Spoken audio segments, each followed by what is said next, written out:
Hello, my name is Taryn Smith. I'm 32 years old and I'm from Kansas, and today I'm going to share with you my dating horror story. This experience was really traumatic for me and it still haunts me to this day. So if by sharing my story in some way it helps someone else, I am happy to do so, and hopefully we can together make the world a better place.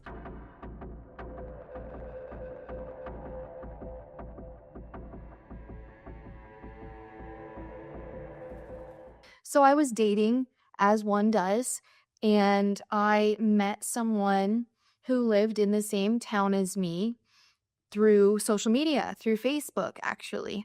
And we messaged back and forth for a while, and, seemed like we were hitting it off. And so he asked me to go on a date with him. I agreed to do so. We met up and hung out a little bit, and then we went to a local bar that was having a sangria night. And we got our sangria and we sat down across from one another, and I got an overwhelming bad feeling, a vibe that I could not ignore.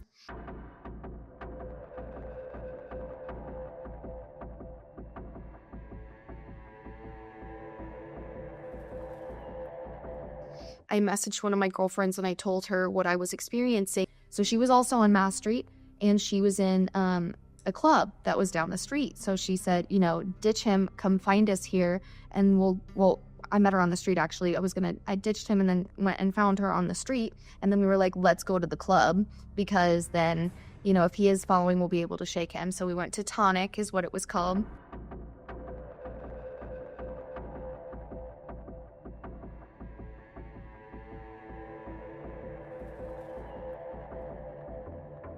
We stayed out until Tonic closed at like 2 in the morning, 3 in the morning or something. Then, just to again ensure that he wasn't following me, I went with her and our other friends back to her house, which was on the completely opposite side of town as my place.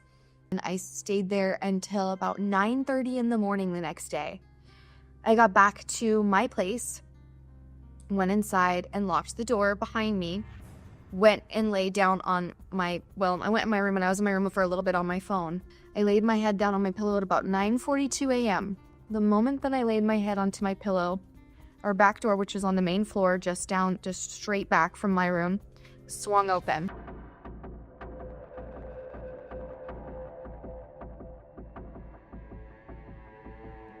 And they walked into the house, and I heard a text tone that didn't sound like any of my roommate's text tones, and footsteps walked up to my bedroom door. I'm already terrified. Before I have a chance to do anything, my bedroom door swings open, and there is the guy that I went on a date with.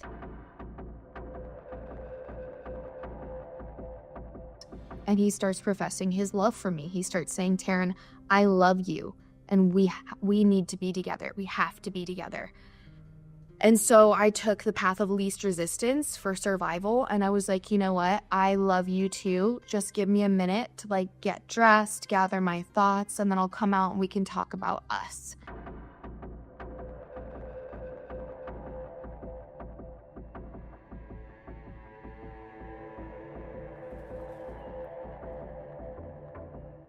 And that worked. He closed my door. I immediately got up, ran to my door, locked it, and called 911. And within 3 to 5 minutes, there were 7 or 8 cop cars outside of my house.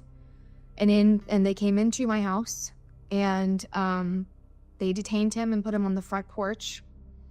And I was just extremely scared and distraught. So while he was on the porch and detained, he continued to stick his head inside the house and was still screaming how much he loved me.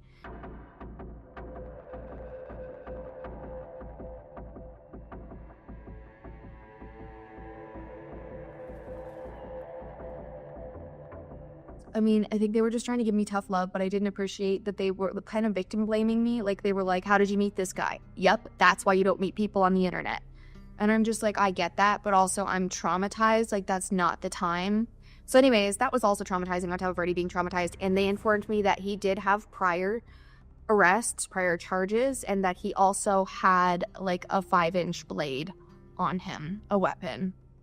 He got a restraining order, And fortunately, he never contacted me again. Thank God he never came to bother me again. I'm not sure if they took him to jail that day or not. I think they did. And then I had the decision on whether or not to press charges. And I didn't want to go to court and see him again. I chose not to press charges, but to get a restraining order. It's always important to be as proactive as we can and try to vet people before you meet them so you don't have a situation like it happened to me.